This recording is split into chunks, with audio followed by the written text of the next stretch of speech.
Assalamualaikum warahmatullahi wabarakatuh. Alhamdulillahi rabbil alamin. Allahumma salli ala Muhammad wa ala ali Muhammad. Saudara, dialog sufistik kita kali ini masuk ke tema kata atau kalimat Rob atau Robbi.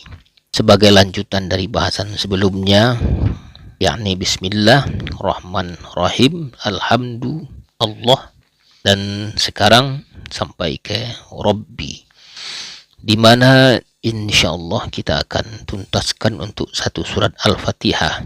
Rujukan kita masih dalam kitab I'jazul Bayan karya Sadruddin Al-Qunawi, murid istimewa dari Ibnu Arabi.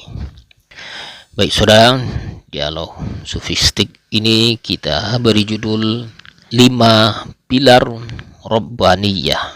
Maka berkatalah Salik kepada gurunya, "Wahai Syekh, semalam hamba merenungkan 5 hukum yang melekat pada nama agung Ar-Rabb.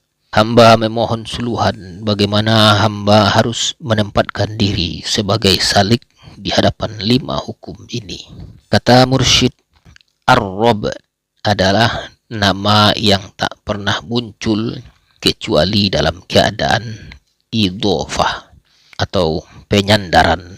Ia adalah cermin hakikat kehambaanmu. Dengarkan baik-baik wahai penempuh jalan.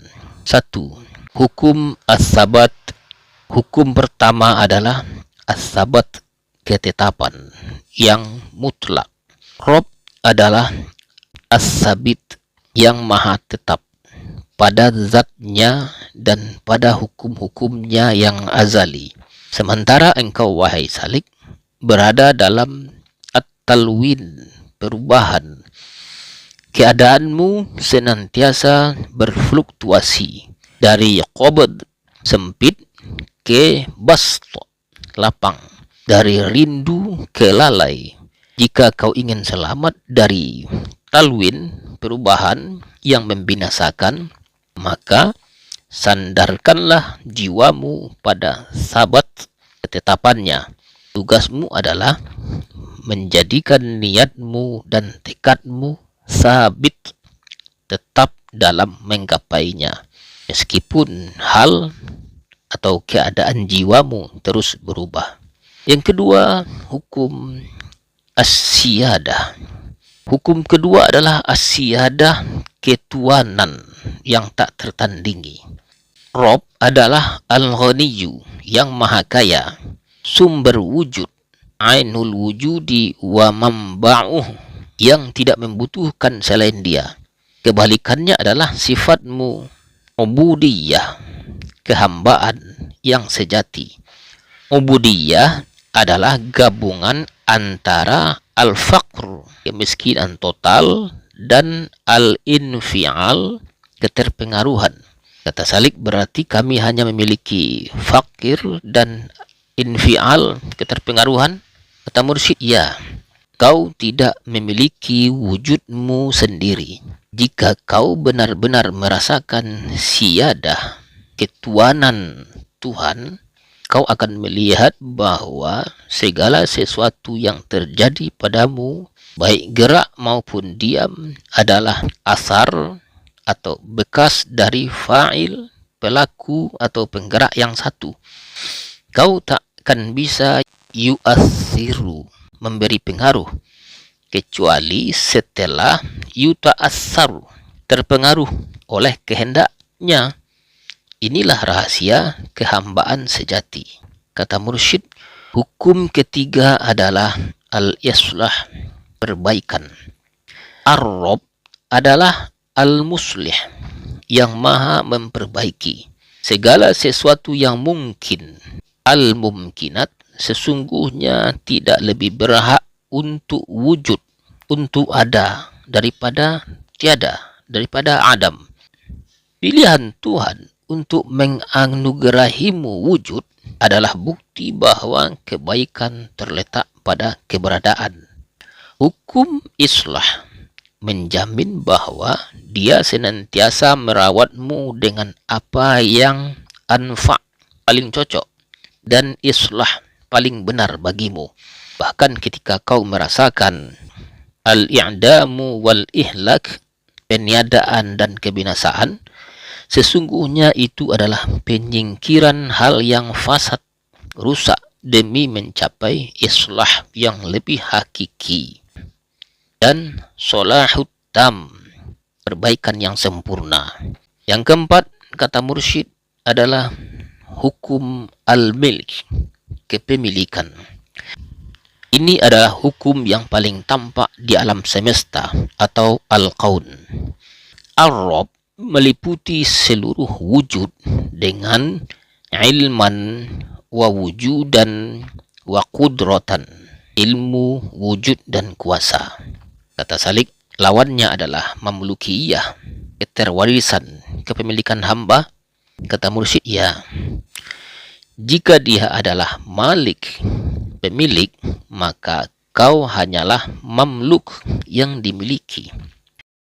Inti dari al-milik adalah al-qudratu wat tamakkunu minat tasarruf, kekuatan dan kemampuan untuk bertindak tanpa batasan.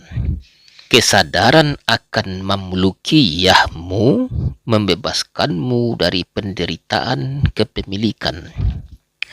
Kau tidak pernah kehilangan karena kau tidak pernah memiliki. Kata mursyid yang kelima adalah hukum terakhir at-tarbiyah, pemeliharaan. At-tarbiyah adalah rahasia terbesar dari at-tadbirul wujudi, pengaturan wujud. Ini adalah al-imdad, curahan bantuan yang terus-menerus dia berikan agar wujudmu tidak kembali kepada sifat asalnya, yaitu ketiadaan. Kata Salik, hamba memahami bahwa tarbiyah adalah al-ghiza, gizi. Kata mursyid, benar. Al-ghiza, gizi, adalah penopang tegaknya bentuk keberadaan, dan ia memiliki aspek lahir dan aspek batin.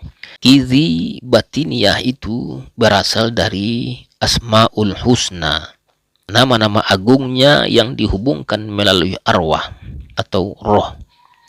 Seluruh keberadaanmu adalah imdad darinya.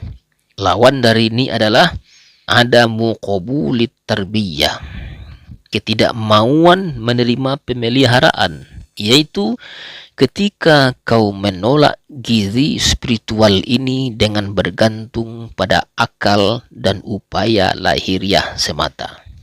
Lanjut, kata mursyid, sekarang katakan padaku, wahai Salik, setelah engkau mendengar 5 hukum ini, apa yang kau pelajari tentang dirimu? Kata Salik, hamba belajar bahwa hamba adalah manifestasi dari talwin, ubudiyah, i'dam, mamlukiyah, dan ketergantungan total. Dan hamba melihat bahwa seluruh eksistensi hamba adalah tarbiyah abadi dari Rabb semesta alam. Saudara, demikian penyampaian dialog kali ini, semoga bermanfaat. Wallahu a'lam bishawab. Silakan ikuti dialog-dialog lainnya. Assalamualaikum warahmatullahi wabarakatuh.